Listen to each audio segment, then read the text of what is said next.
Acho que agora a gente já pode começar. Bom dia, meu nome é Rafael, eu sou do time de distribuição institucional da XP. Eu fico focado em fundações, então fico aí no time que atende as fundações. Eu não sei se vocês me conhecem, se não me conhecem, muito prazer. Hoje a gente vai bater um papo sobre macro e alocação. A gente trouxe aí 4 palestrantes aí para falar para vocês. Acho que a gente vai falar, além dos pontos da asset, falar um pouco de macro, como é que estão as coisas, falar também um pouquinho de casos diretos dentro das fundações, né? Então, a gente vai trazer aí também o pessoal de uma fundação. Então, só para introduzir todo mundo, o Guilherme Anversa, que faz parte aqui do nosso time de asset, de macroalocação, o Elson Yasuda, que é do time da Safari Capital, que é estrategista na casa, o Gustavo Toni, que é gerente técnico da Centros, da Fundação do Banco Central, e o Samuel, que é o nosso head de produtos, para trazer uma visão aí de mercado para vocês, tá? E aí, até para aproveitar o tempo de todo mundo, eu vou colocar direto o Elson para contar um pouquinho para a gente como é que eles estão vendo o cenário. É óbvio que o cenário tem sido desafiador, a gente vê a cada dia o cenário mudando um pouco, muito, aliás, se a gente olhar aí para o último mês, era bem diferente do que está agora. Então, Elson, por favor, você consegue nos ouvir? Consegue... Estou ouvindo, Rafael. Boa. E aí eu vou só desligar minha câmera rapidinho aqui para eu ajustar, que eu tive um probleminha técnico aqui. Elson, por favor, pode começar aí a falar um pouquinho sobre o cenário, e aí eu já volto com todo mundo, tá bom? Tá bom, tá joia. Obrigado, pessoal. Obrigado, bom dia. Obrigado pela oportunidade. Obrigado, XP, por organizar o evento. Vou tentar falar um pouco para vocês aqui, então, como é que a gente está entendendo essa crise, qual que é o cenário, como é que a gente sai dela, e um pouco da nossa percepção de qual que é a dinâmica de mercado nisso tudo, tá? Eu acho que a crise ela é muito diferente de todas as outras que a gente já atravessou, assim, ela, menos até pelas consequências, pelas sequelas econômicas, mas muito mais pela intensidade. A gente está fazendo uma recessão em 2, 3 semanas, a gente está fazendo uma recessão que em muitos casos você leva meses, anos para conseguir, para fazer uma desaceleração impressionante das economias globais e muito sincronizada, e basicamente por causa da pandemia, né? Então, a gente tem 2 características, eu acho, nessa crise. A primeira é a pandemia em si. Ela veio diferente ela veio para a Europa, para o Ocidente, de um jeito diferente do que ela vinha afetando a Ásia. Na Ásia, a coisa parecia um pouco mais controlada, num certo sentido. Você pegar lá a província de Wuhan, que foi, ou Hubei, né, onde fica o Wuhan, que era o epicentro da crise lá na China, o fatality rate, a mortalidade, andava entre 4%, teve uns picos de 5%, não foi mais do que isso por um bom período, tá? Eles estão revendo esses dados agora, mas ao longo de fevereiro, era isso que a gente via, esse era o quadro que a gente via. Nos outros países da Ásia também, coisas mais sob controle. E quando chegou na Europa, essa epidemia pegou uma dinâmica mais acelerada. Tem uma boa resposta para isso. Tenho tentado ler a respeito, vejo a opinião dos médicos, epidemiologistas. Acho que nem é essa daí a grande pergunta, né? Mas pode ter a ver com demografia, pode ter a ver com a ineficiência dos sistemas de saúde. Mas, de fato, quando você olha para a letalidade na Itália, por exemplo, que foi onde a crise começou na Europa, lá no fim de semana do Carnaval, onde ela escalou, a letalidade está acima de 12%. França, a Espanha, estamos falando de letalidade de 10%. Aqui no Brasil a gente tem um problema de notificação, né? Mas ainda assim, letalidades perto de 6%. Quer dizer, quando os governos no Ocidente viram uma letalidade tão alta, a reação deles foi partir para o lockdown. Então, eles interromperam a atividade econômica, foram para o distanciamento social mais agressivo, logo no primeiro momento, tá? Isso botou a gente vinha numa trajetória de expansão aqui globalmente. Em 2 semanas a gente estava numa depressão econômica. daí essa reação tão forte dos mercados. Tá? Então, esse é o primeiro aspecto da crise. O segundo aspecto da crise, que eu acho que foi tão importante quanto, esse ficou mais claro a partir de meados de março, foi o contágio financeiro. Então, quando os mercados vêm para baixo tão rapidamente, tem uma reação tão não linear aos fatos que vinham ocorrendo com a pandemia, você foi deixando os mercados disfuncionais. Partiu, claro, do mercado de crédito primeiro, então você teve uma queda muito grande de preço dos ativos de crédito, natural, porque todas as empresas estavam com um buraco no fluxo de caixa, você não sabia até onde iria isso. Isso trouxe uma demanda por liquidez em dólar, por caixa, muito grande. A gente viu isso no mundo inteiro, a gente viu isso no Brasil, olha como o mercado de debêntures ficou esquisito por um bom período, olha o que aconteceu no mercado de crédito, US, mas a gente viu isso também no pré aqui no Brasil, a gente viu isso nas moedas todas de emergentes, a gente viu isso na Bolsa, S&P, vimos isso no ouro, vimos isso na Treasury. Tá? Sobre isso, assim, essa disfuncionalidade do mercado, eu acho que a gente avançou bastante. Por quê? Porque desde o começo de março, quando esse negócio começou a ficar mais claro, os bancos centrais globais começaram a atuar de uma maneira mais efetiva. Eles já tinham uma caixa de ferramentas ampla. Então, eles pegaram os instrumentos que eles tinham da crise de 2008 e multiplicaram, sei lá, por 5, 10. Hoje, quando você olha para o que os bancos centrais estão fazendo, o Fed está em QE infinito, está comprando tudo. Você entrando agressivamente no mercado de crédito privado, um negócio que ele não fazia antes. Não é só uma questão de liquidez, então ele botou um backstop no mercado de crédito. Tá? Para a carteira de small e mid lá, o governo americano veio com um projeto bastante forte também, que ele garante para quem tomar essas linhas a travessia nesse período. E para quem não demitir muito, esse é um dinheiro a fundo perdido, você não precisa pagar o governo de volta. Estamos falando de 10% indo para 15% de expansão fiscal nos Estados Unidos, é um troço que a gente nunca viu também. Na Europa, o ECB já estava no modo QI, já era um modo QI infinito, só que você tinha limitações do que o ECB podia comprar de cada ente soberano lá. Esse troço caiu. Então, hoje, se o ECB quiser botar para dentro toda a dívida da Itália, se achar necessário, ele pode fazer. Então, quando você bota essas ferramentas todas, e todas elas direcionadas, uma para dar liquidez e outra para servir como uma garantia para o mercado de crédito, a gente começou a ter uma volta. Tá? Os mercados começaram a pegar uma trajetória de normalização. Tá completo esse processo? Não. Acho que ainda tem mais para vir. Mas isso explica porque, a partir do final de março, o mercado começou a fazer uma inflexão positiva. Tá? Então, por isso o S&P andou, por isso as Treasuries estabilizaram, a gente está vendo o VIX ainda 40, 50, muito alto, mas começando a fazer uma trajetória para baixo, estamos começando a ver uma normalização dos mercados, isso vale para o mercado brasileiro. Aqui também a gente vê o pré caindo de lá para cá, apesar de todo o ruído fiscal que a gente tem visto. E a gente vê esse comportamento da Bolsa Brasileira também ajuda bastante. Tá? Então, esse pedaço é uma história boa, acho que está vindo para os preços. Tá? O segundo pedaço, que é a pandemia, foi aquela coisa que eu tinha dito de início, a pandemia em si, aqui você tem menos visibilidade, mas aqui é basicamente um trade de ciclo. Qual é o melhor momento para você estar comprado nos ativos de risco? Estou pensando aqui mais em bolsa, eu acho que pela sequência bolsa, pré e dólar. O melhor momento para você estar comprado nesse tipo de ativo em bolsa é quando você começa a fazer a recuperação da economia.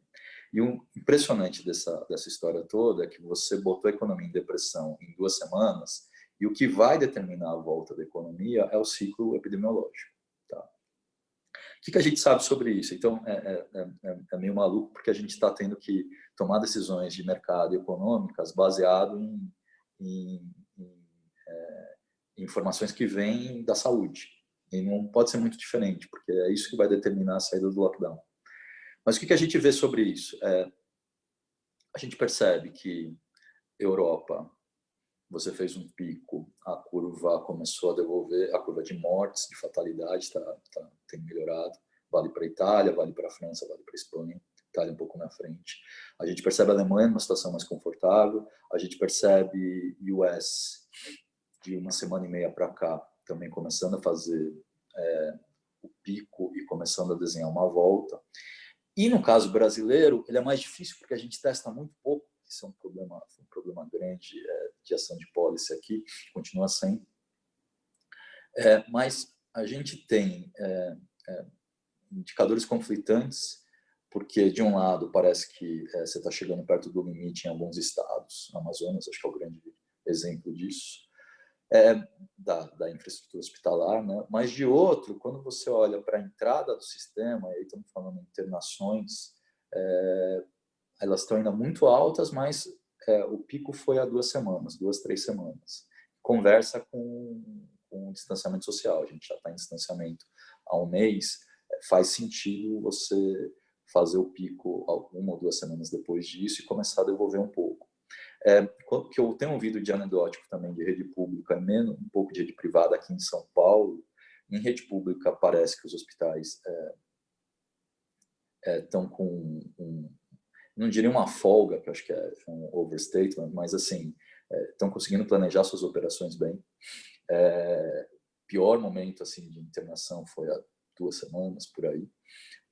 E na rede privada, na rede pública, continua vindo muita gente, mas a segunda derivada é negativa, então está vindo num fluxo menor.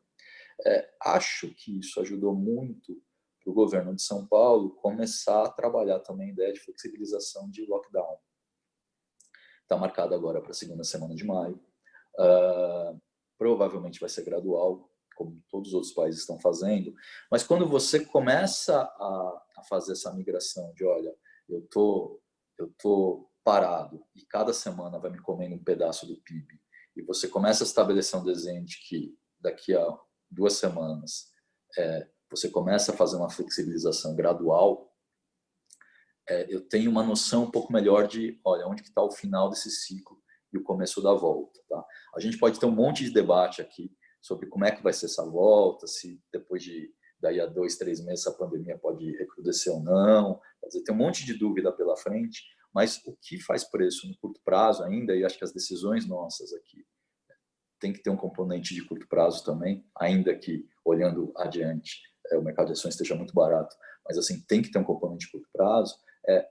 A decisão de curto prazo hoje é liquidez e esse início de volta da economia, tá?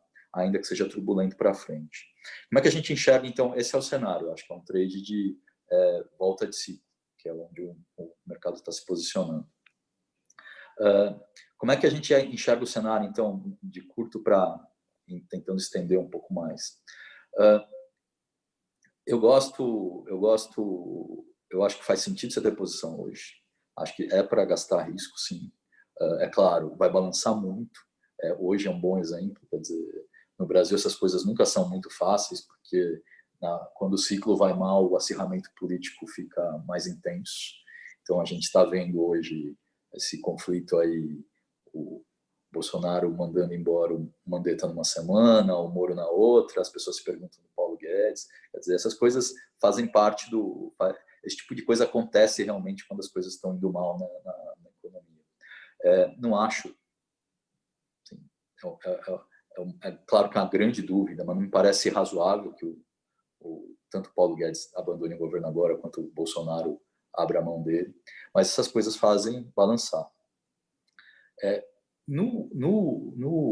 Tentando sair do news flow de hoje, mas abrindo um pouquinho para algumas semanas, eu ainda acho que o trade que prevalece é o da volta do ciclo. Tá? E volta do ciclo, aí, quando eu olho para isso, é um trade de equities, mais do que do pré, muito mais do que no dólar. Tá? No pré, eu acho que ainda tem um pouco para vir, se você normalizar a situação do Paulo Guedes, principalmente. Eu acho, a gente abriu um prêmio muito gordo lá atrás um mês, mas assim, abrimos um prêmio muito gordo, esse prêmio já mais da metade já se normalizou.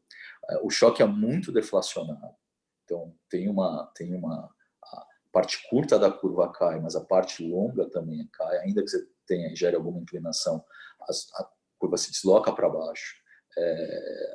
Esse movimento vai valer se a gente não comprometer demais o fiscal. Eu acho que no curto prazo não vai acontecer. Mas é um movimento que uma parte já veio, e no pré você não ganha a volta da atividade das empresas. Então, aqui você tem menos para ganhar, é mais pela normalização dos mercados. E o dólar é um ativo difícil. Ele é difícil porque, por mais que todos os mercados hoje apontem para... Se você modelar isso, qualquer approach que você faça mostra que o dólar está depreciado, muito depreciado em relação ao real,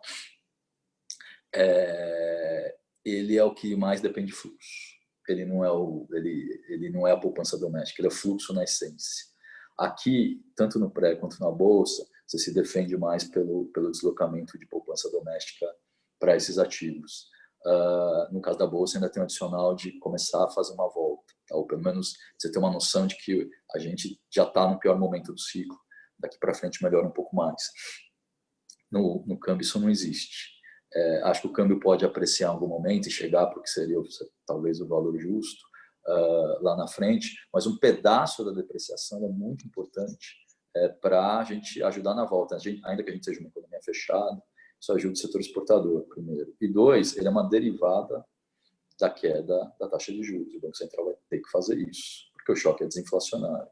Então, não consigo contar uma história muito boa para o real. Na minha sequência de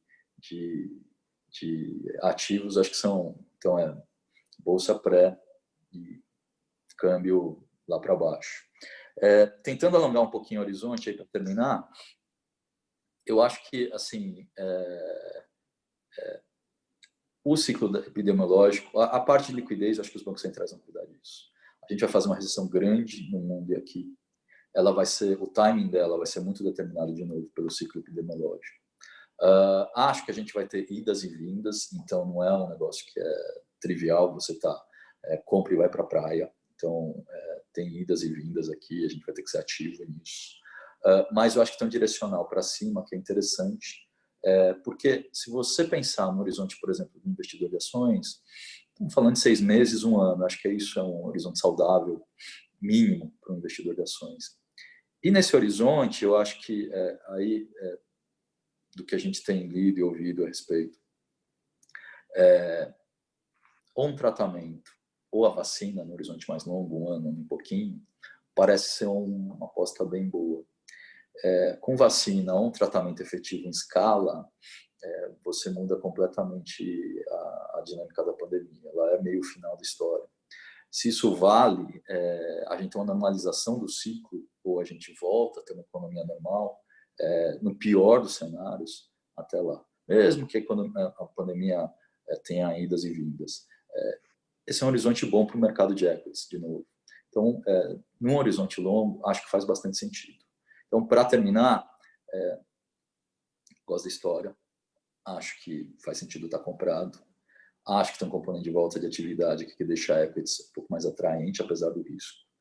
Vão ter idas e vindas, o mercado hoje é um bom exemplo disso, vai balançar bastante, mas no curto prazo eu acho que marcar o começo de inflexão é muito importante, a gente está começando a ver isso. E num prazo mais longo, eu acho que a gente é diferente de outros ciclos, que você tinha muita alavancagem, eu tinha problema ou no segmento financeiro, ou eu estava com risco de inflação exacerbando em alguns países. Não é isso. O fundamental disso é a normalização do fim da pandemia. E no horizonte de 6 a 12 meses, eu acho que essa é uma hipótese razoável. Então, para um horizonte de investimento mais longo, também parece positivo. É isso. Assim, acho que são... Depois a gente pode voltar aí para debater um pouco mais essas ideias, Rafael. Bom, a gente volta sim. E até acho que o que vale comentar é que em 2 meses para cá, além de especialista político, né, que os economistas tinham que ser, eles viraram quase especialistas em saúde pública, né, porque em pouquíssimo tempo acho que a gente já teve que mudar aí a chave, porque e é interessante mesmo, né, como a economia é dinâmica. Mas obrigado, Elson, a gente volta sim. Só lembrando, pessoal, que se vocês quiserem fazer perguntas, por favor, podem direcionar direto para o distribuição institucional, no privado, se não quiserem mandar para todo mundo, ou podem mandar aí no grupo, no chat para todo mundo, que depois a gente vai voltar respondendo, tá? Eu acho até que uma das questões que a gente pode voltar depois, Elson, é a questão do dólar, mas aí depois a gente entra mais no detalhe, tá bom? E aí já vou aproveitar, vou chamar o Guilherme Anversa, que é o gestor de portfólios aqui que a gente tem para mandatos exclusivos das fundações, e até para contar um pouco do que ele está enxergando, o que ele fez de atualizações e tudo mais, até porque uma mensagem que a gente sempre gosta de passar para as fundações é a mensagem de construção de portfólio como um todo, né? De como o portfólio diversificado no longo prazo tem se sobressaído a momentos táticos. Então, Anversa, por favor, você nos ouve? Sim, todo mundo escutando também? Sim. Por favor, se você quiser comentar um pouquinho aí do que você tem enxergado aí de movimentos, e até pensando em momentos táticos aí de oportunidades de entradas nas classes. Tá bom? Perfeito. Obrigado. Tá. Obrigado, Rafael. Obrigado a todos pela participação. Vejo vários nomes aí de amigos e pessoas aí que a gente já conversou bastante aí nas últimas semanas. Eu e o Gustavo aqui, a gente vai competir com o Sérgio Moro agora fazendo comunicado, então uma competição um pouquinho injusta, mas queria agradecer a participação de todos aqui nessa manhã com a gente. Acho que o Elson entrou bem no detalhe aí a respeito do cenário macro, da visão da Safari, agora nesse ambiente mais turbulento. Eu queria tentar trazer aqui um pouco mais para o nosso universo de fundação, né? O que nós aqui, como XP Advisory, estamos pensando desse impacto do cenário macro que o Elson traçou, como isso tem se refletido dentro dos nossos posicionamentos. E de macro e da parte macro, eu queria só chamar uma atenção que foi a nossa grande mudança a respeito do que a gente estava vendo para o Brasil há 3 meses atrás e o que a gente estava vendo agora. No início desse ano, a gente tinha uma visão bastante positiva a respeito do crescimento do Brasil. A gente imaginava que o Brasil poderia surpreender e crescer algo em torno de 3,5% esse ano que vem crescer algo em torno de 3,5% novamente, 4% em 2022. Então, a gente via uma trajetória de crescimento muito positiva e muito forte estruturalmente para o país. Isso com o efeito do que a gente está vivendo agora da epidemia, a gente fez uma grande alteração aí na nossa visão do que a gente tem visto a respeito do Brasil daqui para frente. O mercado fala muito aí de como que vai funcionar a recuperação, né? Se é uma recuperação, e aí ele fica nas duas letras, né? Vai ser uma recuperação em V ou em U. Uma recuperação em V, uma queda forte, uma recuperação rápida, ou uma queda em U, a gente cai, fica por um período mais prolongado de crise, e depois a gente retoma esse crescimento lá na frente. A gente está fugindo um pouco dessa linha, dessas duas letras aí para tentar explicar o que vai ser o crescimento do Brasil daqui para frente. A gente vê o Brasil crescendo numa forma de raiz quadrada. E o que significa essa forma de raiz quadrada? É um Brasil que a gente vai passar por uma forte desaceleração econômica que já está contratada para esse ano. A gente volta a crescer, provavelmente em 2021, mas a gente vai voltar a crescer não mais naquele patamar que a gente via em janeiro desse ano. É um Brasil que volta ao crescimento mais fraco, um crescimento mais perto da casa de 1,5%, e a gente deve continuar com este crescimento mais fraco para os próximos anos. E aí eu tenho feito, pensando nesse cenário macroeconômico do Brasil, que é um cenário de recuperação no pós-crise, mas é um ambiente de recuperação com um ambiente político super confuso, né? Como o Elson comentou, quando o Brasil cresce menos, a questão política ganha mais força, fica mais difícil para a gente conseguir seguir com a nossa agenda de reformas. Isso tem uma implicação importante para os nossos investimentos. Mas antes disso, antes de entrar especificamente no que a gente tem feito, eu acho que vale a pena fazer uma reflexão do que foram os últimos 10 anos. Se a gente for pensar o que foi o Brasil nos últimos 10 anos, Ontem, no Valor, saiu até uma reportagem bem interessante a respeito do o IBRE fazendo conta do que foi o PIB per capita estimado do Brasil da última década. Então, quanto o Brasil, quanto a gente teve de crescimento no nosso PIB per capita nos últimos 10 anos.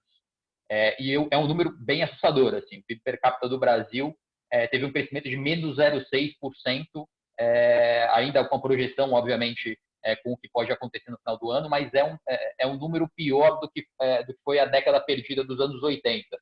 Nos anos 80, a queda do PIB per capita do Brasil foi algo na linha de menos 0,3%. Então, realmente, a gente já vem de uma base, de um período que o crescimento no Brasil foi muito baixo. A gente já conviveu nesses últimos 10 anos com um período, com um ambiente político bastante instável. Então, a gente passou por impeachment, a gente passou por várias mudanças ministeriais nesse período. A gente conviveu com outras crises, nenhuma tão severa quanto essa que a gente está convivendo agora, mas nesses 10 anos a gente viu crise na Europa, a gente viu crise em países emergentes, afetando China, afetando a moeda chinesa, que impactou aqui no Brasil. Então, os últimos 10 anos não foram fáceis para investimento aqui no Brasil, né? E aí eu acho que a primeira mensagem que eu queria passar aqui é que mesmo nesse ambiente super complicado que a gente viveu, e que pode ser algo, talvez não da mesma forma, mas que os nossos próximos 5 anos, talvez a gente continue convivendo aí com um ambiente de crescimento baixo no Brasil, com um ambiente político super instável, mas isso não significa que existam oportunidades de investimento. As oportunidades de investimento existem, seja no mundo de ações do Elson, então, na parte de equities, se a gente olhar os últimos 10 anos, a gente encontra gestores como a Safari, que conseguiram navegar muito bem esse ambiente de maior instabilidade. Então, tem muita gente que já está acostumada com esse ambiente de crescimento mais baixo no Brasil, ambiente político de muita incerteza, e conseguiram gerar valor. Então, um dos trabalhos que a gente tem feito, eu não quis fazer propaganda de nenhum gestor aqui, porque eu acho que não é muita ideia, mas a gente fez um estudo, a gente pegou um grupo de gestores, de 10 gestores com histórico de 10 anos, e comparou contra a Bolsa, contra o CDI, contra o IMAB, contra o IPCA mais 5, contra os principais indicadores do mercado. Quando a gente olha esses últimos 10 anos de Brasil, a gente vê um CDI forte, a gente vê os ativos de inflação tendo valorizações expressivas, a gente vê a Bolsa, o Ibovespa, né, se a gente tivesse comprado um ETF de BOVA11 nesses 10 anos, ele não teria batido o CDI, ele não teria batido os indicadores de CDI, os indicadores de inflação. Só que quando a gente monta uma carteira de gestores que passaram por esse ambiente mais difícil de Brasil e que tem realmente o diferencial de fazer stock picking, né, de fazer uma seleção de papéis, de ações, de setores que vão conseguir passar por essa crise, quando a gente faz esse trabalho de encontrar esses gestores que já passaram por esse ambiente super difícil, e a gente faz esse estudo de 10 anos, a gente encontra uma carteira que bate o CDI, que bate o IMAB e que bate a Bolsa. Então, acho que tem muitos bons gestores de equities que conseguem gerar valor mesmo num ambiente super complicado para renda variável. Tá? Então, acho que sai um pouco mais daquela conversa, será que é o timing, qual é o melhor timing de comprar a Bolsa? E eu acho que dos pontos que eu gostaria de reforçar aqui é realmente uma visão estrutural de equities dentro do portfólio das fundações, não tentando antecipar o que vai acontecer nos ministérios no Brasil nas próximas 2, 3 semanas, mas uma visão estrutural de que daqui a 1, 2 anos, algumas empresas estão com preços muito, muito descontados, mas a gente precisa encontrar quem são os gestores especialistas, quem são as casas que realmente conseguem fazer esse stock picking, porque esse stock picking gera valor. E aí eu vou juntar isso com uma frase que o Everaldo usou no primeiro painel na quarta-feira, que ele falou que a grande vantagem do fundo de pensão é o prazo, né? O tempo trabalha a nosso favor aqui no fundo de pensão. Então, agora é o melhor momento para os fundos de pensão usarem o tempo ao seu favor. Não é uma posição estrutural em equities pensando, mais uma vez, no curtíssimo prazo, mas para quem está, e o universo fundo de pensão nos dá esse prazo, é um momento muito bom para pensar nas estruturas, pensar em gestores que tenham essa capacidade de fazer o stock picking. Talvez o beta não nos ajude. Se a gente pegar de 2016 até o final de 2019, se você tivesse comprado o Ibovespa, né, se você tivesse comprado o índice, teria batido todos os grandes indicadores de mercado. Talvez não seja mais esse cenário, talvez seja um cenário onde ganhe muito mais valor uma gestão ativa, onde realmente os gestores estão ali fazendo o trabalho de analisar empresas e tentar interpretar quais vão ser as empresas vencedoras e quais vão ser as empresas perdedoras nesse ambiente mais difícil que a gente vai ter de retomada do Brasil. Então, esse acho que é o grande tema. E agora, traduzindo para o nosso universo, né, o que a gente fez dentro desse ambiente super conturbado, né? Como é que a gente tem posicionado as carteiras dos nossos investidores, dos fundos de pensão desde então. Então, primeira mensagem que eu queria passar a respeito de fundos estruturados, né? Os fundos multimercados. E aí eu acho que vale uma reflexão, né? Para quem tem uma carteira de fundos estruturados e todos os seus fundos estruturados caíram no mês de março, provavelmente tem falta algum ponto ali na sua diversificação dentro de fundos multimercados. Um trabalho que a gente fez já em 2019, entendendo que era um momento de ter maior exposição em renda variável, um momento de ter exposição em ativos ligados à inflação, a gente fez um trabalho dentro da caixinha de fundos estruturados para as fundações de tentar buscar uma composição das mais diversificadas possíveis. E realmente buscar e encontrar opções de fundos, estratégias e gestores que buscassem realmente trazer um benefício da diversificação. Não adianta nada eu aumentar minha posição aqui, comprar mais fundos de ações, aumentar a minha alocação estratégica, aumentar o meu peso no meu perfil e na minha política de investimento em equities, e ao mesmo tempo eu encher a minha carteira de fundos multimercados que também estão comprando ações na mesma direção. Então, um dos trabalhos que a gente fez foi realmente fazer esse trabalho de buscar gestores mais correlacionados.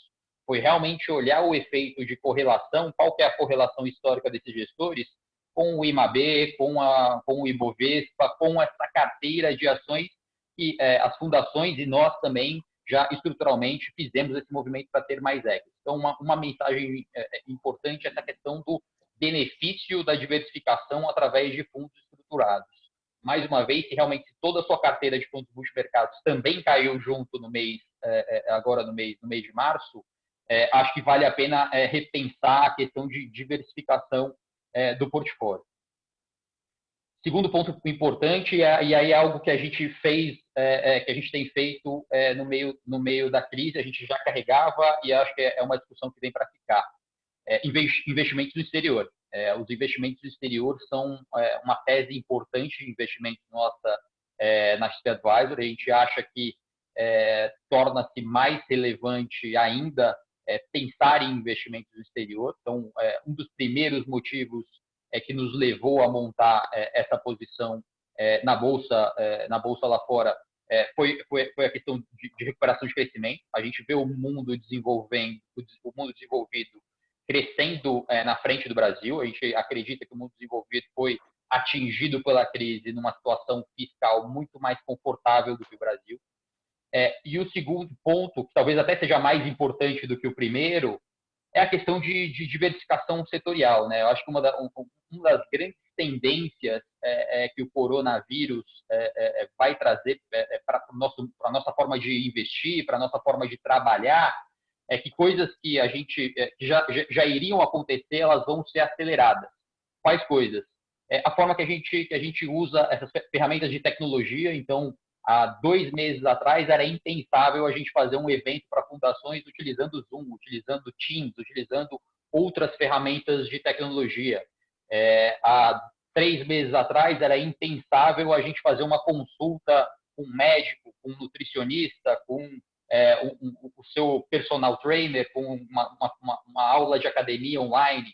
Então, várias dessas tendências que iriam acontecer de alguma forma no Brasil e no mundo, elas tendem a ser aceleradas por efeito do coronavírus.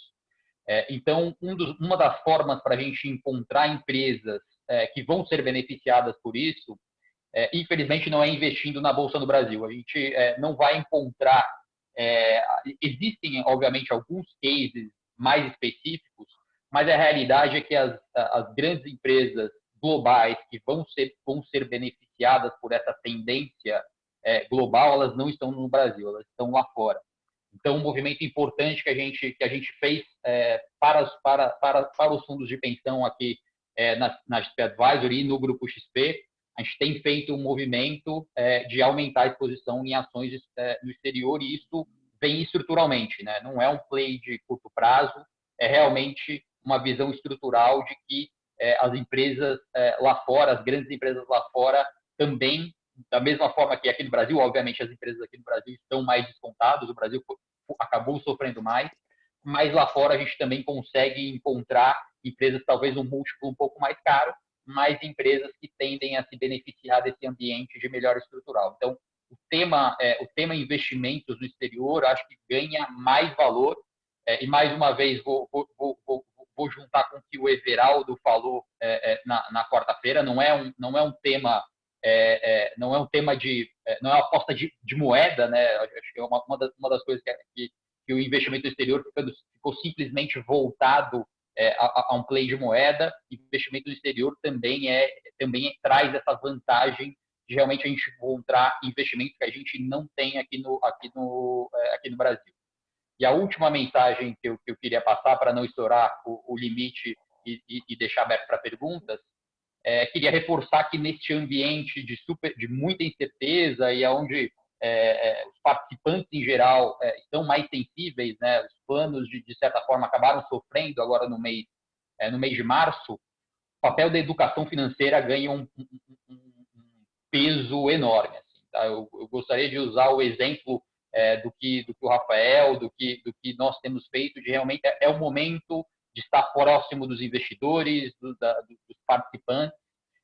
Nesse momento de crise, não é a hora que a gente se afasta, né? É a hora que realmente a gente gasta bastante tempo explicando o que está acontecendo, tentando alongar um pouquinho mais o horizonte de investimento. Eu sei que é super difícil pensar em 2, 3 anos, né? A gente acaba ficando muito preso no que vai acontecer hoje e na próxima semana, mas existem oportunidades, mas o papel da educação financeira é muito importante para evitar a armadilha que o Benítez comentou. Vou mais uma vez fazer propaganda para o Zoom de quarta-feira. Benítez reforçou uma preocupação que ele tinha com a mudança, com os investidores mudando de perfil, né? O investidor sai do conservador, vai para o agressivo, depois vai do agressivo e volta para o conservador. Realmente, fazer essa troca de perfil de investimento não vai ser benéfico para o investidor, né? Então, acho que é o momento agora para a gente reforçar essa educação financeira. E acho que o Gustavo também vai poder compartilhar com a gente um pouquinho também essa questão da experiência dele com perfis de investimento, com ciclos de vida, com um pouco desse processo educacional do investidor, porque a educação é fundamental para que realmente ele consiga comprar, ter um portfólio que vai ter exposição em equity, que vai ter exposição em fundos estruturados, que vai ter investimentos no exterior, e ele não vai estar pensando no que vai acontecer na semana que vem, mas ele vai estar pensando no longuíssimo prazo. Porque a mensagem, a última coisa que eu queria deixar aqui é que estamos falando de um Brasil com juros muito baixos. A grande diferença dessa crise no Brasil para todas as outras crises é que há 10 anos atrás você resgatava tudo e comprava uma LFT que ela ia te render ali pelo menos 1% ao mês. Agora você vai comprar uma LFT que vai estar te pagando ali 0,2, 0,3. Então, principalmente para essa nossa conversa fundo de pensão, que é um horizonte longo, não é o caso de pessoas ali, funcionários que têm 30, 40 anos, um horizonte super longo, estarem com esse tipo de investimento. Realmente o desafio é montar uma carteira super diversificada. Boa, obrigado. Nossa, que triste quando você fala que quem tem 30 anos falta muito tempo, 40 anos falta muito tempo, e eu ainda nem cheguei lá, ficando cada vez, ou seja, tem bastante estrada aí. Mas, Anversa, antes até de passar para o Gustavo, eu sei que a gente vai trazer as perguntas para daqui a pouco, mas eu queria falar com você sobre uma outra coisa. E renda fixa, e NTNB, a gente viu as NTNBs estressando bastante. Mesmo assim, você não acha que fazia sentido entrar? Não sei se vocês fizeram esses movimentos. eu vou já passar para o Gustavo, mas você não podia entrar um pouquinho nesse, dado que você já comentou de investimentos no exterior, de renda variável, também comentar um pouquinho sobre isso? Sim, a gente acredita que as NTNBs são uma boa posição de investimento, só que a gente tem feito isso com prudência. Então, como que a gente tem trabalhado aí esse universo de NTNB? A gente tem olhado muito mais para os yields ali que os vencimentos estão nos oferecendo. A gente tem tentado evitar alongar muito a duration. Então, a gente tem trabalhado ali entre os vértices de 2028 e 2035. A gente acha que a 50 a gente acaba correndo um certo grau de risco fiscal que a gente prefere não estar exposto neste momento, onde existe uma enorme incerteza com o grau da agenda de reformas do Brasil, mas a gente tem trabalhado, a gente tem uma mesa ali dedicada a trabalhar entre esses vencimentos preferencialmente, 28 e 35.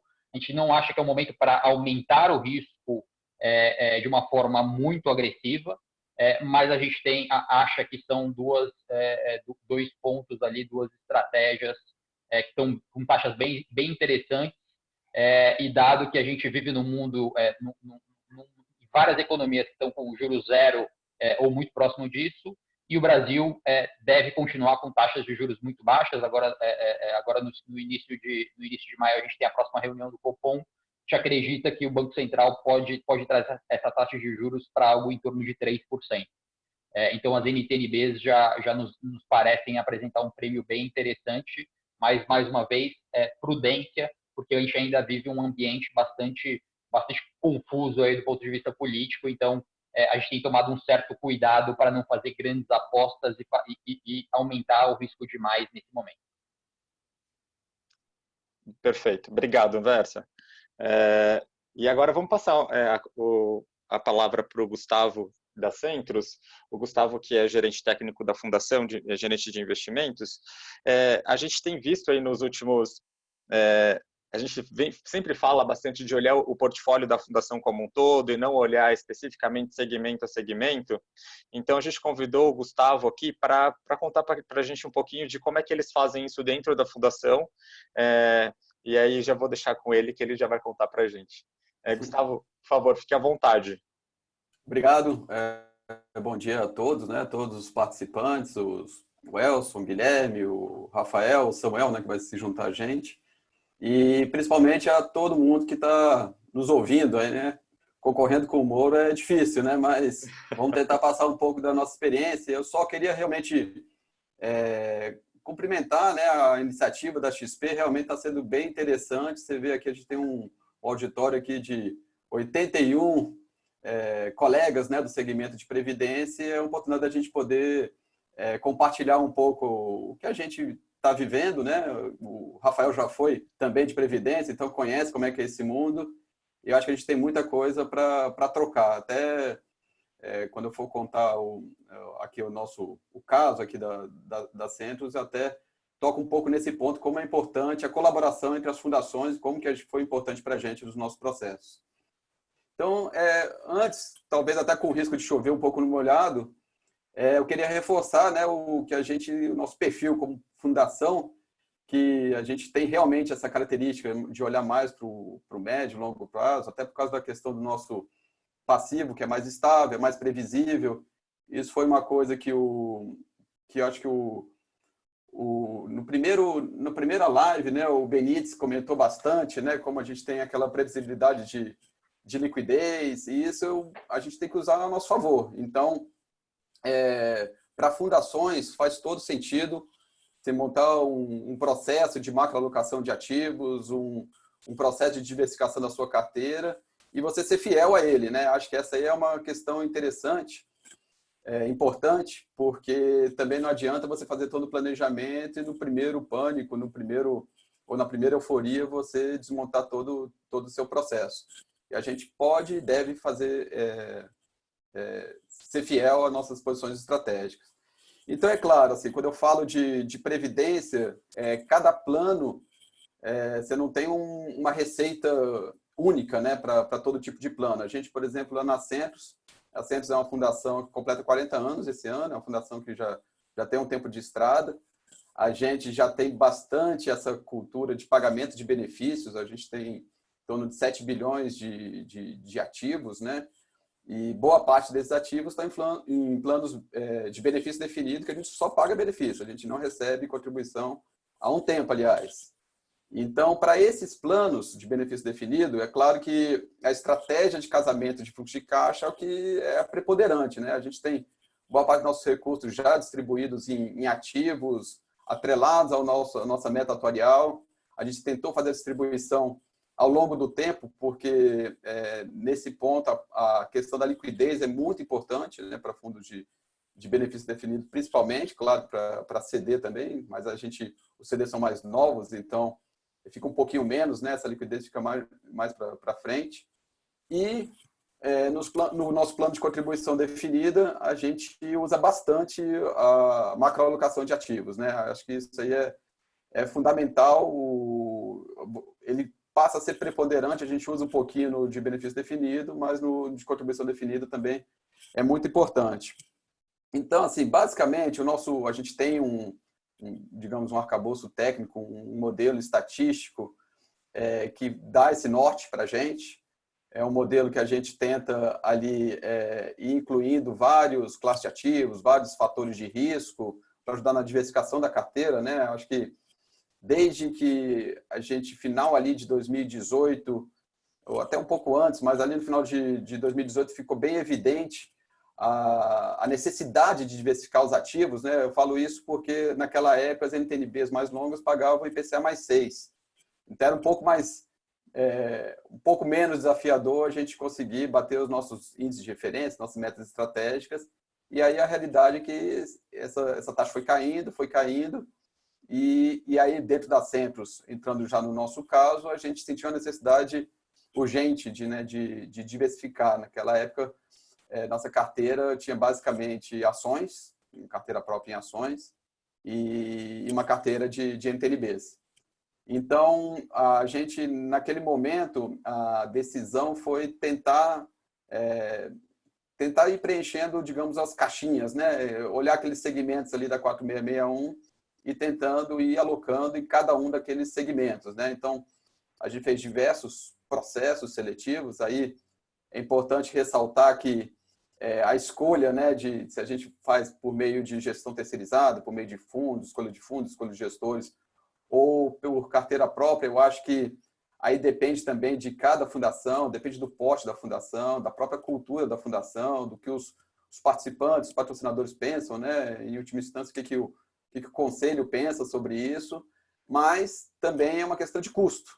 Então, muitas vezes, você se depara com a decisão, ou você monta uma estrutura própria para poder investir adequadamente em determinado segmento, ou você pode lançar mão de gestores terceirizados, de gestores de fundos não exclusivos, e aí é importante você aprimorar esse processo. Então, a gente teve até no começo de 2019 a instrução da Previ, que começou com instrução 1, depois virou instrução 12, né?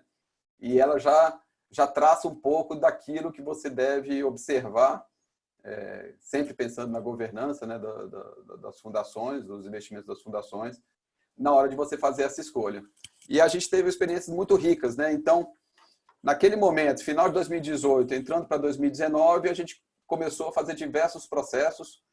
Começamos por crédito privado, e aí a gente coloca uma classe de ativo, e aí reforçando o que o Guilherme comentou há pouco, a gente não olha só entrar na classe de ativo, né? A gente procura buscar diferentes fatores de risco dentro da mesma classe de ativos. Então, a gente procurou, por exemplo, nesse processo, fazer investimentos não só em fundos de crédito privado atrelados ao DI, mas fundos de crédito privado atrelados ao IPCA, por exemplo, que é o nosso índice de referência. A gente tinha que ter uma ideia de que nível de retorno dentro dos fundos de crédito privado que a gente estava buscando. Se é coisa mais perto do DI, 103, 105 DI, alguma coisa mais agressiva, 130 ou 110. Isso tudo é importante quando você está fazendo o seu processo. E assim, até extrapolando isso, a gente vê que o universo é enorme, né? Lá fora, existem fundos de crédito privado high yield, high grade, é um mundo, né? E a gente também, puxando o gancho aí da live de ontem, né, que falou sobre crédito privado especificamente, a gente já está evoluindo bastante. O mercado de crédito privado está crescendo no Brasil, mas a gente ainda tem muita coisa aí pela frente. Então, usando esse exemplo de crédito privado, indo para o multimercado, a gente também, quando foi pensar naquela caixinha lá no segmento de aplicação de estruturados, a gente buscou fundos multimercados. E aí também, de novo, a gente não fez uma seleção só para fundos macro, que são os mais, digamos, os mais comuns nesse segmento, né?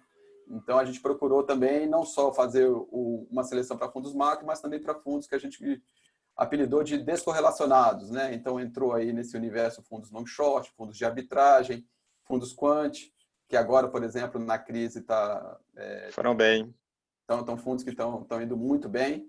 Então, um pouco daquilo que o Guilherme comentou, a nossa carteira de estruturados, nem todos caíram.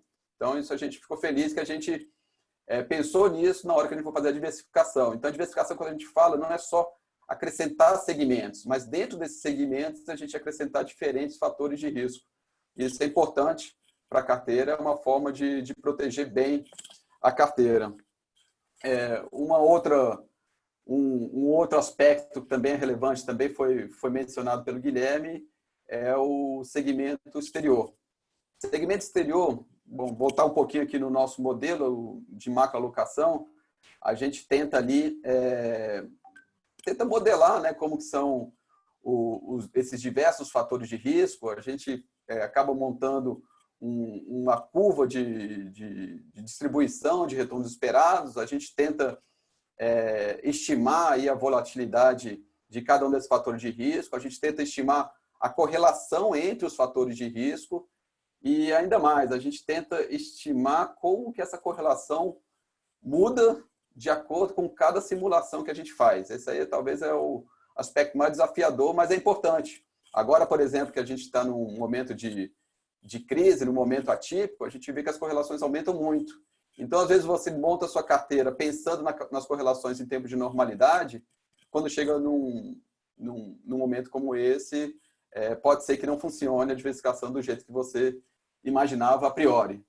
Então, assim, claro que esse modelo é um norteador, a gente não vai seguir a ferro e fogo o que o modelo apresenta, né? A gente, apesar de partir de variáveis macroeconômicas, das nossas percepções de cenários, no final a gente também tem que modelar de acordo com as próprias condições de mercado, com a nossa governança. Então, governança também é um aspecto importante na hora que você vai traduzir o que o modelo aponta para o que você, de fato, vai aplicar no mercado, né? Então, só para dar um exemplo, na parte de fundos multimercados, a gente tinha fundos que a gente adoraria aplicar, mas eles estavam fechados, ou que eles só iam abrir em determinado momento.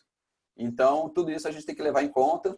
É importante, aí já reforçando aí a preocupação da Previ, que é importante esse processo de investimento estar muito bem definido, todas as etapas, risco, controles, todo mundo tem que entender como é que ele funciona, como é que ele deve ser aplicado para depois você não ter problemas, né? Como eu comecei, né? Fundação, ela pode se dar o luxo disso porque a gente realmente tem uma perspectiva de mais longo, médio prazo pela nossa estabilidade do nosso passivo. Então, assim, voltando um pouco para o exterior, quando a gente fez aquele nosso modelo, o exterior batia na restrição. Então, para o nosso plano de contribuição definida, o nosso modelo apontava 10% pelo menos, né? Porque era o nosso limite, né? Que é o que hoje a 4661 permite. Só que quando a gente vai traduzir o segmento exterior para o mercado na prática, você tem uma infinidade de fatores de risco ali. É literalmente um mundo, né? Então, por exemplo, a gente até consultando outras fundações, aí por isso que eu reforço a importância das fundações estar sempre trocando ideias, trocando experiências. A gente fez uma espécie de benchmarking, conversamos com algumas fundações que já estavam fazendo esse processo de seleção no exterior, e aí veio uma inspiração que foi bem interessante.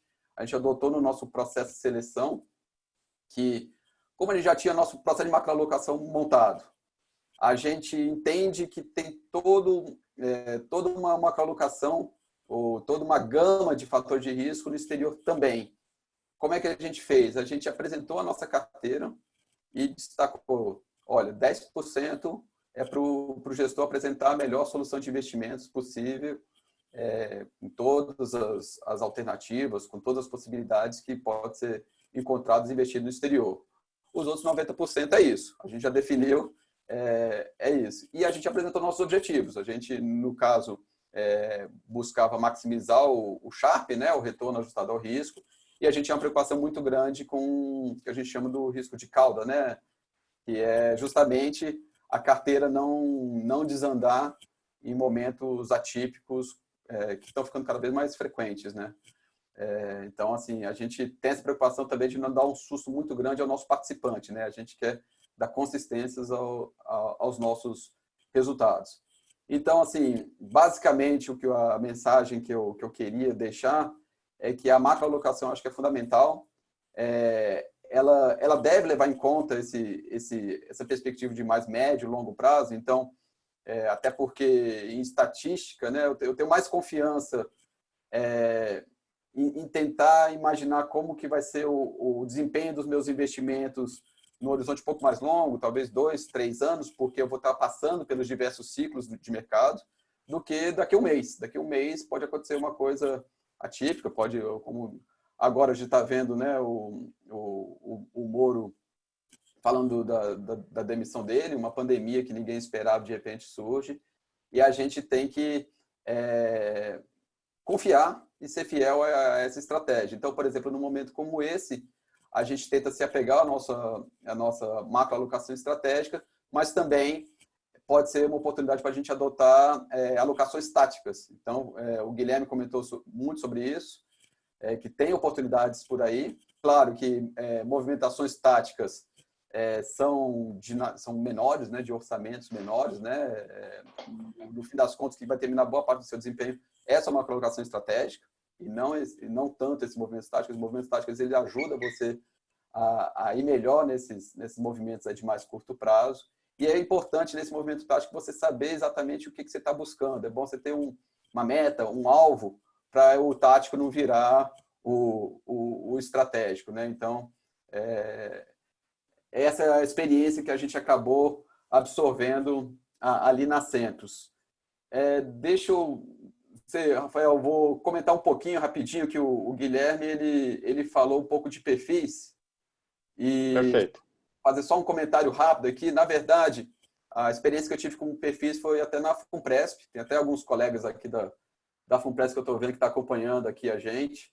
E realmente eles fizeram um trabalho assim, muito bacana. Acho que vale a pena para as fundações que tiverem curiosidade, que forem montar seus perfis de investimento, vale a pena trocar uma ideia com o pessoal da FUNPRESP. Achei bem bacana o que eles fizeram lá. Eles, inclusive, na montagem desses perfis, foi contratada uma consultoria de economia comportamental, né, de finanças comportamentais, que fizeram uns testes interessantes que abordam alguns desses aspectos que a gente está vivenciando agora, né? Eu acho que quem tem perfil aí nas fundações está vivendo muito isso, os participantes entrando em contato ou simplesmente querendo mudar ali para o perfil conservador porque o tombo foi forte nos perfis mais moderados. Então, no caso da FUNPRESP, primeiro eles adotaram um perfil ciclo de vida, porque o ciclo de vida ele dá um pouco mais de tranquilidade ali para o participante, no sentido dele entender que realmente é um ciclo. Então, assim, às vezes o momento de mercado é ruim, mas o seu momento de vida é outro, e talvez vale a pena você continuar tendo mais riscos, ou não. Tem muitas oportunidades, mas seu momento de vida não cabe tanto você fazer uma aposta que depois vai se cristalizar e vai ser ruim para o seu benefício que está logo ali na frente. E algumas das coisas, acho que vale a pena citar esse exemplo, até tinha comentado previamente com o pessoal. Então, por exemplo, essa questão da migração, o que eles adotaram lá para tentar segurar um pouco a ansiedade dos participantes é que o participante ele só pode trocar de perfil no mês de aniversário. Então, em perfis a gente vê muito esse comportamento de manada, né? Principalmente se você tem um cara que é considerado uma autoridade em previdência, você está lá no seu trabalho, na sua empresa, você conhece uma pessoa que é uma referência em previdência, ele começa a falar, vou migrar do agressivo para o conservador. A equipe inteira quer fazer o mesmo, né? Porque aquele cara é o que entende de previdência, então vou fazer como ele. Então, por exemplo, regras como essa, né, de a pessoa migrar só no mês do aniversário dela, inibe isso um pouco. Às vezes a referência faz aniversário agora em abril, está migrando. Agora os outros vão fazer aniversário em outros meses e aí vão pensar 2 vezes antes de fazer a migração. E claro, assim, o mais importante é a fundação estar pensando também em ajudar o participante nessa decisão, né? É claro que o perfil ajuda a fundação a entender melhor a preferência de risco do participante, você customiza mais para o seu participante, mas ela precisa realmente, essa questão da educação financeira é fundamental, um ponto que o Guilherme também já comentou, é um ponto que é fundamental antes de você criar seu perfil de investimento. A gente na Centros ainda não está lá, mas sem dúvida é um ponto para pelo menos a gente levar em consideração. Boa. Obrigado, Gustavo. Obrigado aí pela sua fala. Eu acho que tem bons pontos mesmo que a gente tem que levar em consideração, principalmente na construção do portfólio como um todo.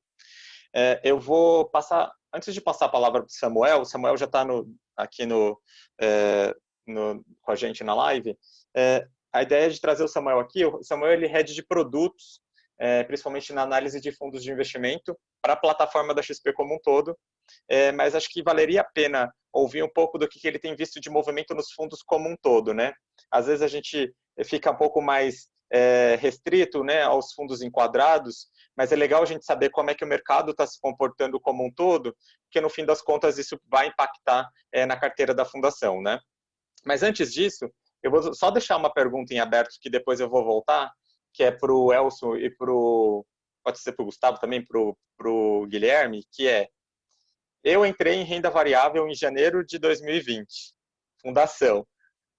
Pode ser porque eu esperava uma recuperação da economia, porque isso todo mundo esperava, pode ser porque eu esperava um movimento de fluxo estrangeiro, mas eu entrei em janeiro de 2020, eu fundação. E agora, o que eu faço? Essa é uma pergunta que eu vou deixar em aberto, a gente já volta nela, só porque eu acho que faz sentido a gente tentar. Muitas fundações têm um processo de investimento que não é tão ágil. E, às vezes, não é porque a fundação não pensou nisso, mas é porque ela não conseguiu ter agilidade suficiente para alocar em um momento anterior. E aí ela acabou aprovando essa alocação entre dezembro e janeiro desse ano, automaticamente já em números, em um patamar onde a bolsa já estava mais elevado, né? Acho que eu vou deixar essa pergunta, depois eu volto com vocês. Samuel, você está ouvindo a gente? Ô, Rafa, eu acho que para não...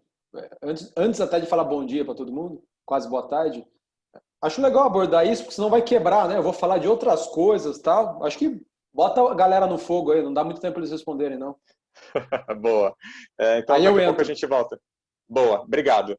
Então, eu vou começar não sei, posso começar por você, Elson, ou Anversa? Não, claro, pode. Achei que fosse ter mais tempo para pensar, poxa. Boa. Olha, o que eu acho, Rafael? Realmente, eu sou solidário a quem entrou na Bolsa em janeiro de 2020. Aqui na Safari, a gente montou a Safari, na verdade, para carregar patrimônio. Originalmente, a Safari, quando a gente saiu da Grifo lá atrás, do SHG, a gente não compete longo, então eu, Marcelo Cavalheiro, que montamos a Safari, a gente montou, originalmente era uma estratégia para a gente carregar patrimônio pegando os riscos de equities, quer dizer, capturando o alfa do mercado de ações. Então, por quê? Porque o Brasil tem hora de comprar, hora de vender, tem ciclos abruptos, etc. E assim, esse ciclo para baixo, esse sell-off, a gente não pegou. Pegamos outros, pegamos o impeachment da Dilma, pegamos greve dos caminhoneiros, pegamos até via put lá o Joesley Day. Agora, esse daqui a gente não conseguiu se defender bem. Mas o que eu posso dizer? Assim, então, eu sou solidário a isso. E o que eu posso dizer? E acho que nossos clientes, uma parte boa também. O que eu posso dizer sobre isso? Eu acho que o mercado cai bastante. Tem muita instabilidade pela frente.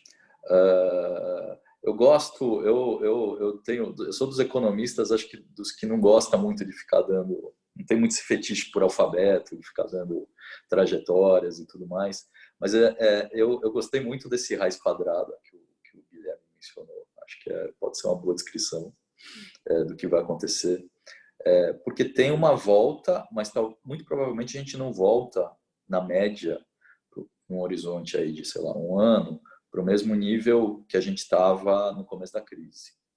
Esse é um problema. Agora, eu concordo com ele também o seguinte, a gente está num ponto muito para baixo da crise. Tem um monte de ponto de interrogação, Paulo Guedes, Moro, as idiosincrasias do Bolsonaro, a gente sabe disso tudo. Agora, a gente está num ponto muito baixo da crise. Uma recessão muito aguda, no nível que a gente nunca fez em um trimestre. Foi muito provocada por um lockdown, com uma decisão de saúde pública, para parar as economias. A volta disso, um pedaço dessa volta vem. E é um pedaço significativo, eu acredito. E nesse nível de ativos, eu acho que aí também fazendo a linha do que o Guilherme disse sobre stock picking, vão ter empresas, a gente tem a oportunidade de comprar empresas, e é isso que a gente tem buscado aqui no Safari, que a longo prazo ou a médio prazo são vencedoras nesse processo. Todo ciclo para baixo é um gatilho para um processo de destruição criativa nos mercados.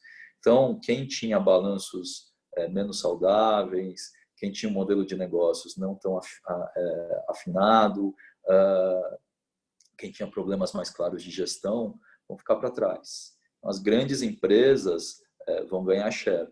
Quem está com um modelo mais afinado também para esses tempos novos, então, a gente estava falando um pouco de tech aqui agora há pouco, acho que o varejo online tem uma oportunidade aqui, é uma história diferente. Então, eu acho que o stock picking vai fazer muita diferença. Então, quando se a gente for pensar numa boa carteira, a gente já fez isso em outros ciclos. Então, de novo, nosso mandato aqui está muito bem comprado nas empresas que a gente acha que fazem sentido para o ponto do ciclo. Nesses pontos de virada, as empresas boas ficam muito baratas. A gente já fez isso em outros ciclos. Mesmo que a gente não volte para um patamar mais saudável, a gente teve um mercado bom de um ano e meio para cá, mas assim, de 2015 que a gente montou, ou lá atrás, quando a gente montou essa estratégia, lá de 2011 para até 2016, foi um mercado muito difícil. Em vários momentos a gente ganhou dinheiro com stock picking, tentando comprar as empresas mais saudáveis ou que são vencedoras nesse processo. Então, o que eu posso dizer para esse teu cliente ou para essa fundação está num momento bom de ter posição. Mas eu acho que você tem que estar bem alocado em casas que façam um bom stock pick, que conheçam bem as empresas. Não é um trade de índice, é um trade de escolher os vencedores aqui desse processo. Boa, posso complementar com um minuto? Um minuto Por eu complemento só. Acho que vale a pena. Acho que a pergunta básica para esse investidor que comprou bolsa em janeiro de 2020 qual foi a minha motivação para ter comprado bolsa brasileira? Foi um trade de curtíssimo prazo ou eu realmente estou pensando em investir no meu plano de pensão, pensando num ambiente de juros baixos, pensando no perfil de investidores que eu tenho, perfil de participantes que eu tenho dentro do meu plano? Para quem tentou fazer um trade de curto prazo, bem-vindo, assim, não é fácil. Às vezes, agora foi o coronavírus, mas ele poderia ter feito isso em maio de 2018 e ser pego por uma greve dos caminhoneiros. É super difícil tentar acertar esse curtíssimo prazo. E aí o segundo ponto e aí eu acho que vale, é uma mudança que a gente fez aqui nos nossos portfólios na XP Advisory, para equities, não é mais momento de beta, não é momento para ter posição em índice Bovespa. Realmente hoje 100% do nosso portfólio está em mandato seguindo o que o Elson falou. Buscar gestores, como o Elson fala, não é que ele começou a comprar bolsa, ele não faz isso há 1, 2 anos, faz isso há 20, 25, 30. Então, é esse tipo de gestor que já passou por diferentes ambientes e ambientes cenários, isso ganha muito mais valor. Então, se eu pudesse dar essa dica para quem comprou bolsa em janeiro, talvez aproveitar esse momento de mercado e, se tiver alguma coisa muito beta, realmente buscar gestores que têm essa capacidade de fazer a seleção de papéis. Porque através da seleção de papéis, existe muito valor e, com certeza, olhando num prazo um pouquinho mais longo, existe muito mais valor que vai entregar uma rentabilidade acima do CDI, acima das metas, mas não é na semana que vem, é num horizonte longo. Boa. Posso? Rapidinho também. Claro, por favor, fica à vontade. Mas só tentando ter uma visão aqui, eu acho que eu consigo sentir bem o que você falou, né? Qual que é esse sentimento. Mas eu acho que o Guilherme é um ponto importante. Assim, de onde que veio essa ideia? Qual foi a estratégia que estava por trás quando você colocou essa posição de renda variável no começo do ano? Se for realmente tático, é um pouco mais difícil. Aí realmente foi um trade tático de curto prazo, que aí fica difícil de reverter. Aí você tem que mais trabalhar e minimizar as perdas, rever por que você tomou aquela decisão tática e por que ela deu errado. E agora, se for estratégico, aí com certeza ele entrou em renda variável, mas entrou em algumas outras coisas também. Talvez faça sentido na carteira dele. E aí, se ele tiver esse espaço para fazer um movimento tático, talvez agora seja um movimento interessante de lançar mão, né, de um movimento tático, já que a gente está vendo isso como uma oportunidade, né? Há muito tempo que a gente queria também ter uma bolsa em torno de 70, 80 mil pontos para a gente entrar a preços melhores do que quando estava 115, 116, né? Agora, a questão de como entrar, se é beta, se é stock picking, aí ele tem que fazer uma avaliação interna também. De repente, ele já tem muita coisa em gestão ativa, já tem muita coisa em stock picking, cabe no momento entrar um pouco mais em beta. Talvez existem outros índices que ele, sei lá, ele pode procurar dividendos, índices setoriais, não sei, alguma coisa que caiba dentro da carteira dele. Eu acho que o mais importante é a gente sempre ver a carteira como um todo e não uma posição específica, um segmento específico. Eu gosto de ver o segmento específico, a posição específica e movimentos táticos, mas aí tem que ser muito bem disciplinado. Você tem que ter seus objetivos claros, em termos ou de preço ou de prazo, mas você tem que ter seus objetivos claros. Em fundação, o nosso trabalho fica um pouco, na maioria dos casos, um pouco mais fácil, porque não tem aquela pressão do cotista sacando o recurso quando a coisa dá errada, né? Então, o que a gente mais vive às vezes, é o cara querendo migrar de perfil. Você botou lá em renda variável, porque tem muita gente querendo o perfil arrojado, e agora o pessoal mudou de ideia e agora quer ir para o perfil conservador. Um pouco mais difícil, um pouco mais desafiador, né? Boa, obrigado, Gustavo. E até seguindo nessa linha de perfis, a gente viu muito perfil conservador passando por momentos aí de cota não muito negativa, mas cotas levemente negativas, principalmente pelo cenário de crédito, né?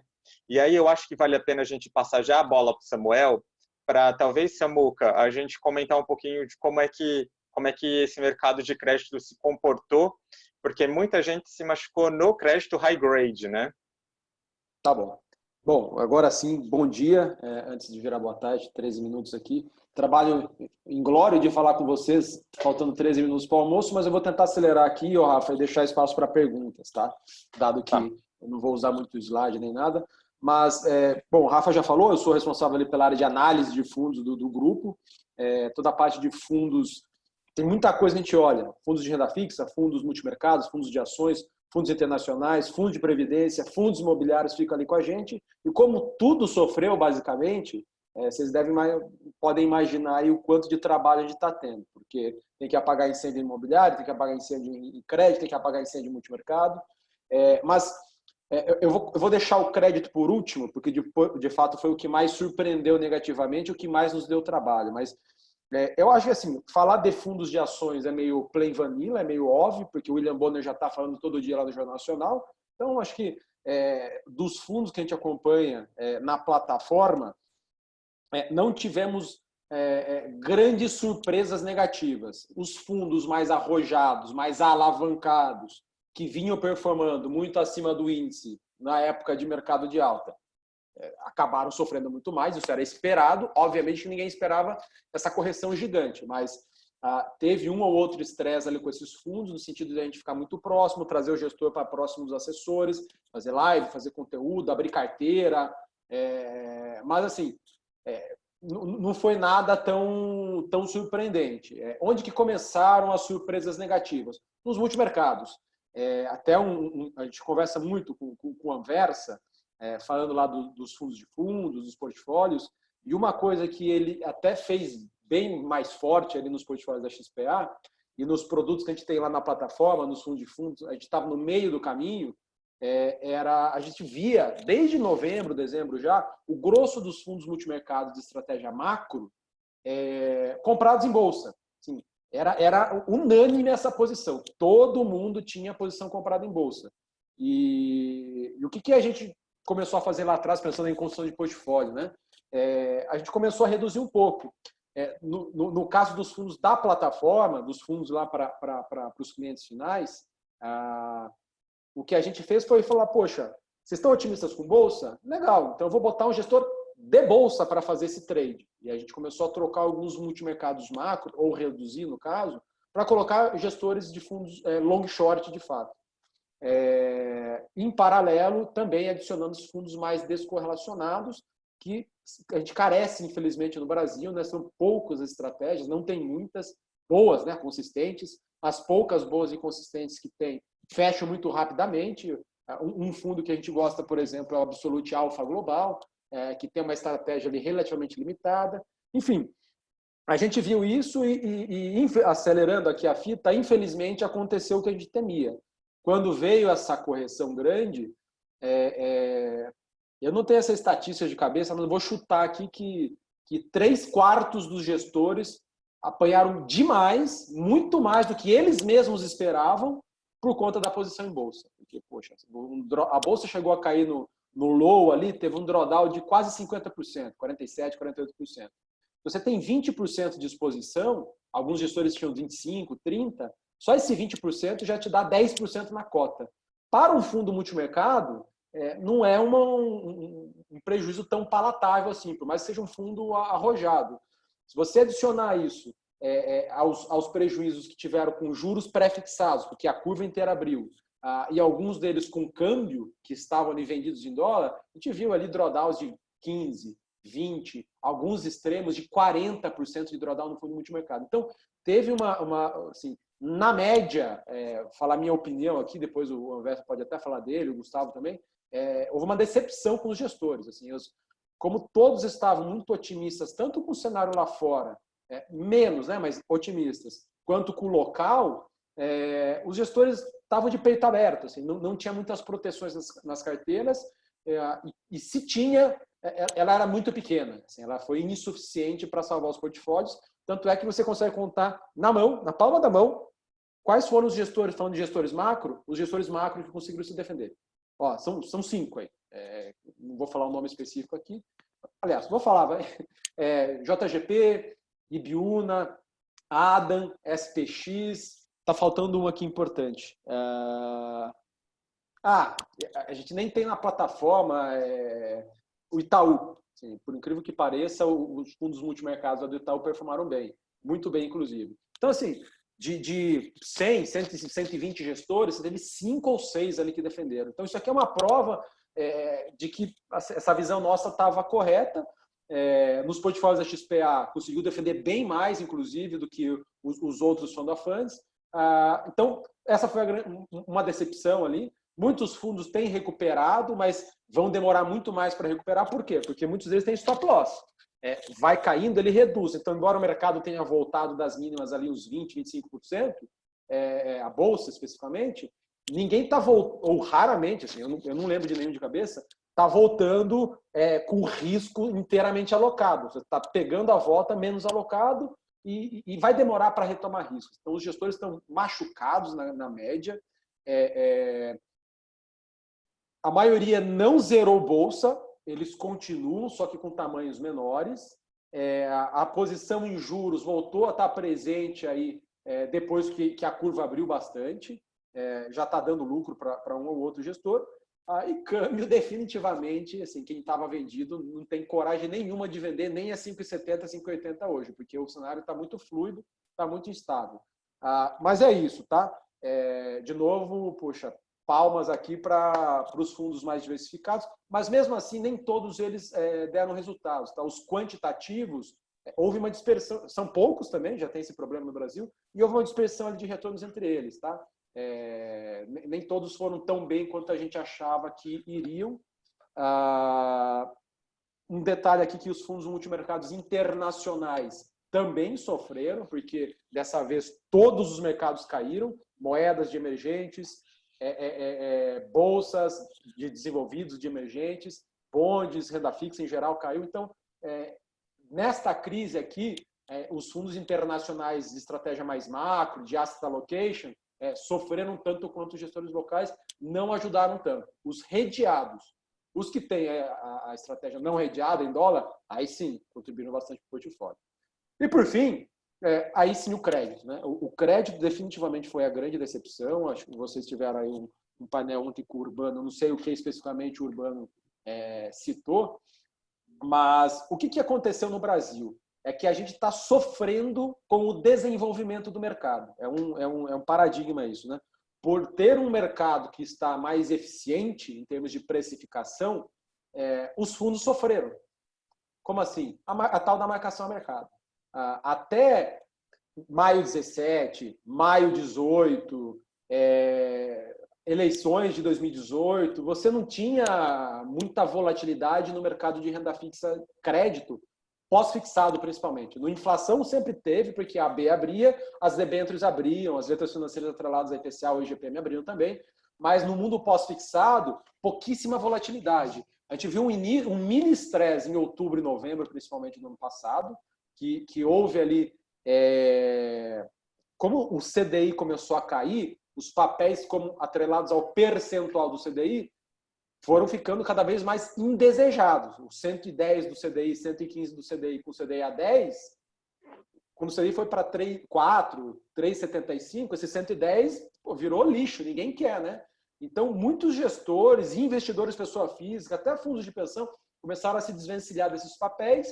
E como o percentual do CDI, por décadas, foi dominante no Brasil, o estoque desses papéis era muito grande, poucos compradores, então isso começou a trigar ali uma bola de neve negativa, de muita venda, pouca compra, isso obrigava os gestores a venderem com deságio, impactava a cota negativamente, o investidor ficava assustado, resgatava, retroalimentava isso, e a gente viu ali isso começar em setembro, agosto, setembro, teve um pico na primeira semana de dezembro, e assim, felizmente, até então, né, a gente achava, felizmente começou a voltar. Dezembro foi bem, janeiro foi bem, até que em fevereiro começou a dar uma engasopada, principalmente depois do carnaval.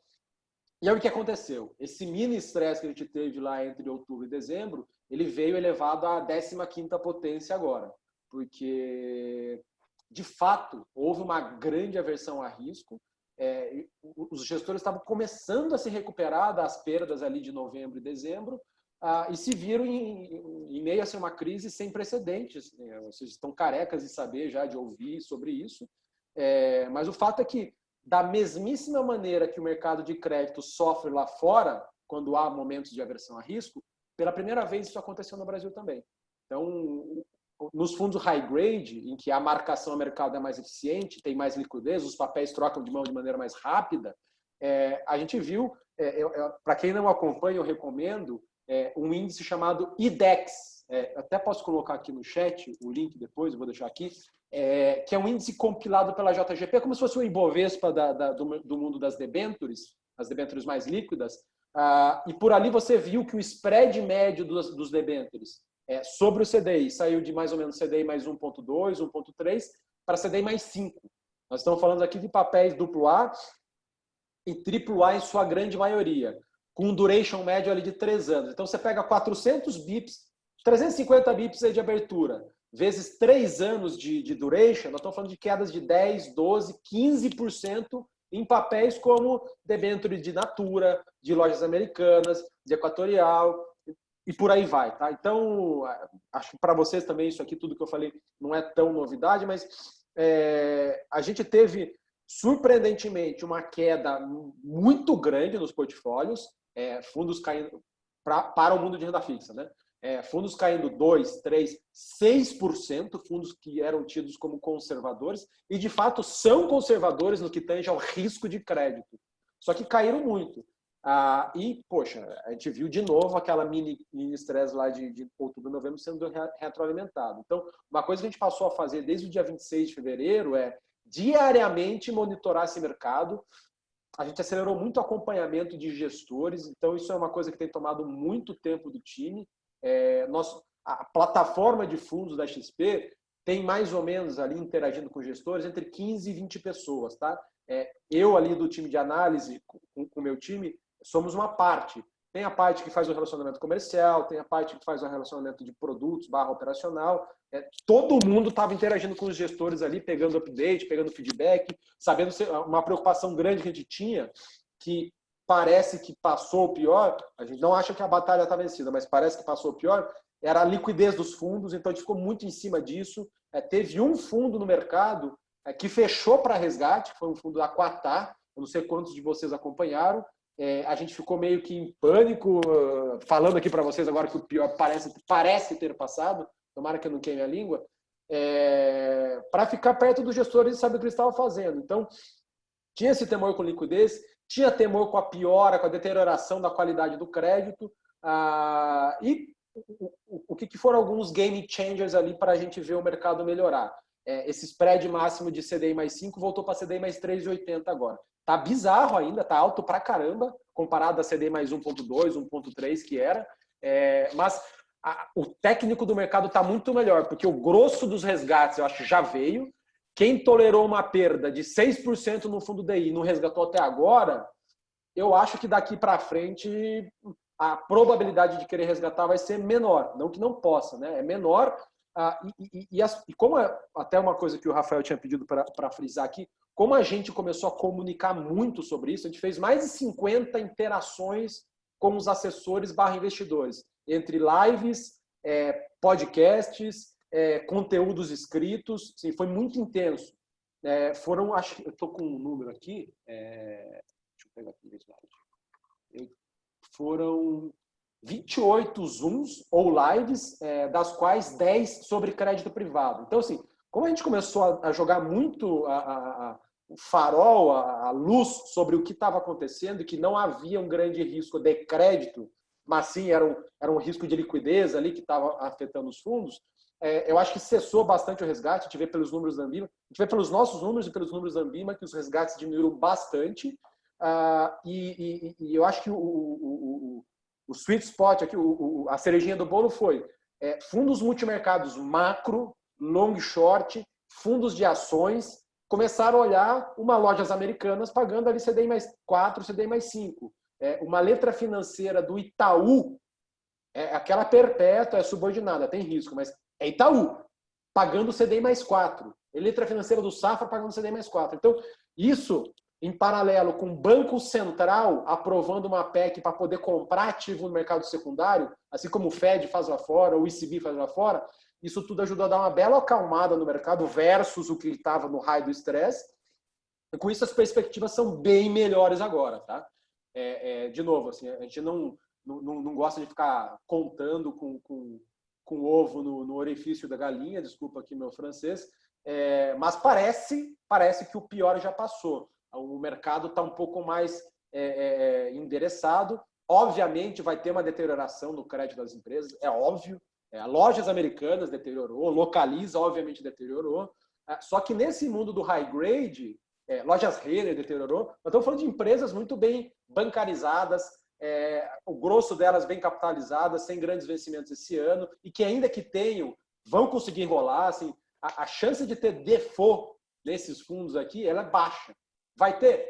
com certeza vai ter alguma coisa, mas em papéis muito ilíquidos, em emissões menores, que não é o grosso, não é o foco desses fundos high grade, é muito mais no mundo do high yield, tá? Então, Rafa, é isso. Acho que assim, do passado o pessoal já está careca de saber. Eu queria mais dar esse ponto aqui que parece que o pior ficou para trás e o que a gente vê de perspectivas hoje. Se as taxas não fecharem, se não houver melhora na percepção de risco do mercado, nós estamos com um carrego médio ali de CDI mais 3, CDI mais 3,5, CDI mais 3,8 para ativos high grade, que é um carrego muito bom, dado o nível do nosso CDI, né? Ninguém fala mais em percentual do CDI, mas se fosse falar, nós estamos de 200 CDI. Esquece, não serve para mais nada um percentual do CDI. Os ativos em IPCA também abriram, então IPCA mais acompanhou esse aumento do risco de crédito. E se o spread fechar, além desse carrego gordo que você tem, você pegar ali um duration de 2 anos e meio, 3 anos, 4 anos, tem um multiplicador na rentabilidade. Então, é altamente provável que a gente veja fundos D1, D0, com retorno de 160, 170, 200 do CDI, nos próximos 6 a 12 meses. Obviamente, podem ter meses negativos também. Essa classe ela vai ter vol. Eu acho que isso veio para ficar. Puxa, que porcaria. O meu participante não aguenta. Vai ter que se acostumar. Acho que uma grande lição que a gente vai ter, todos nós, gestores de fundos inclusive, é que a gente vai ter que aprender a conviver com volatilidade. Lá nos Estados Unidos, um perfil conservador tem lá seus 25%, 30%, 35% em ações. Por quê? Porque lá o juro é zero. Se o cara não tomar risco, ele passa fome quando ele se aposentar. Eu acho que no Brasil, esses juros que a gente está vendo curtos, eles não são sustentáveis. Infelizmente, a gente não tem maturidade para ficar com o CDI nesse patamar. Não sou macroeconomista, não sou economista, o Elson dá aula sobre isso, mas o que eu falo com os gestores, e talvez o Elson concorde aí, a gente não tem maturidade para ficar com o CDI ali abaixo de 4, até mesmo abaixo de 5, eu acho. Mas que seja um CDI de longo prazo de 6, que seja, com uma inflação de 3,5, 4. Você tem 2 de juro real, não paga a conta. Então, o que a gente deixa aqui de dica / experiência, nós estamos aprendendo ainda também, a gente não está vivenciando isso agora, de dar ao máximo clareza, instrução, vídeo, podcast, material, artigo, para que os participantes, os investidores entendam que acabou a molezinha. Não existe mais perfil conservador batendo ali meta atuarial com baixa volta. Não existe. Não existe. Não existe lá fora. Existia essa idiosincrasia, essa jabuticaba aqui no Brasil, que a gente tinha uma LFT que pagava ali 5%, 6% de juro real, uma LFT sem risco de mercado, sem risco de liquidez, sem risco de crédito. Assim, claramente, isso aí não dava para parar de pé. Infelizmente, chegou agora essa realidade. Então, é isso, assim, Rafa. Eu acho que gestores, em geral, machucados, meio que lambendo as feridas. Vai ficar muita lição para a gente que faz ali seleção de gestores de boas práticas. Esse aqui é o meu 12º ano fazendo seleção de gestores. Os 3 primeiros foram na engenharia de mercado, mas tem muitos gestores que, aquele velho ditado lá que atribuem ao Warren Buffett, que estavam nadando pelados, e aí a maré baixou e a gente viu um monte de gente nadando pelado. O que é nadar pelado? Com sistemas de risco que não funcionavam, eram só para inglês ver, com concentração demasiada em algumas classes de ativos, com portfólios desbalanceados. Isso para ações, para crédito e para multimercados. Tá? Então, acho que está sendo um ambiente muito rico em termos de aprendizado. Para nós, para os gestores e para os investidores. Obviamente, é um aprendizado dolorido, ninguém está gostando, óbvio, mas é isso. Rafa, eu tentei aqui falar não mais do que 15 minutos. Não sei se o pessoal já foi tudo almoçar, ou se alguém tem alguma pergunta. Boa. Pessoal, dado o tempo, né, que já são 6:30, até para não se estender muito na hora do almoço, se alguém tiver alguma pergunta, quiser mandar, por favor, fique à vontade. Se a gente não conseguir responder agora, a gente responde depois por e-mail, sem problemas. Eu acho, Samuca, até para a gente não tomar muito tempo do almoço do pessoal, que eu vou abrir aí para o Elson, para o Guilherme, para o Gustavo, se eles querem colocar alguma dúvida, algum ponto específico, senão a gente já vai ficar por aqui mesmo, tá? Espetáculo. Anversa, Elson, querem colocar algum ponto? Gustavo? Sim, podem falar agora. Só queria falar, Rafael, assim, eu acho que meio só para passar uma mensagem final aí para todos os investidores, é verdade, assim, o Brasil não é fácil. Tem dias como hoje, né? Você pega assim, o mercado como está hoje, em cima de um monte de boato, um monte de notícias que não estão confirmadas. A gente sempre vai ter isso. E nos momentos de crise, de recessão econômica, esse troço fica maior. A gente já viu isso várias vezes acontecer. O que eu posso te dizer é o seguinte, no horizonte um pouco mais longo, o melhor momento de ter posição são nessas horas, momentos em que a atividade econômica veio muito para baixo e que você tem algum tipo de visibilidade que, olha, está perto de você começar a estabilizar e começar a desenhar uma volta. É claro que, assim, a maneira como você vai voltar é muito importante, mas o fato de você estar desenhando essa volta te dá muito mais conforto de você ter essa posição. A longo horizonte, um bom stock picking, a gente provavelmente não volta para o nível que a gente estava antes em nenhum desses mercados. Mas, assim, para um bom stock picking, aí não eu concordo com o que foi dito aqui, não é beta, mas um bom stock picking vai fazer muita diferença. Tem muita empresa aqui que a gente sempre quis ter no portfólio e que estava difícil. Eu acho que para o horizonte de ano é uma oportunidade bacana. Balança, mas é uma oportunidade bacana. É isso, queria te agradecer aí pela organização, muito bom. Obrigado, Elson. Gustavo, Guilherme? Quer começar, Guilherme? Eu posso... Fica à vontade, vai inverter a ordem. Então pronto, vamos só... Também eu acho que é uma mensagem aqui que eu quis passar. Primeiro, reforçando, é muito importante para a gente do segmento de fundações trocar essas ideias, trocar essas experiências. Então, realmente, o Brasil nos dá uma vivência muito rápido, né? Assim, a gente hoje está vivendo o Moro, há pouquinho tempo atrás está vivendo coronavírus, antes greve dos caminhoneiros, Joesley Day. Então, assim, rapidinho a gente vai aprendendo, né, a lidar com essas situações, né? Mas acho que o recado é principalmente para a fundação, que tem toda essa questão dos processos, da governança, e é importante tê-los.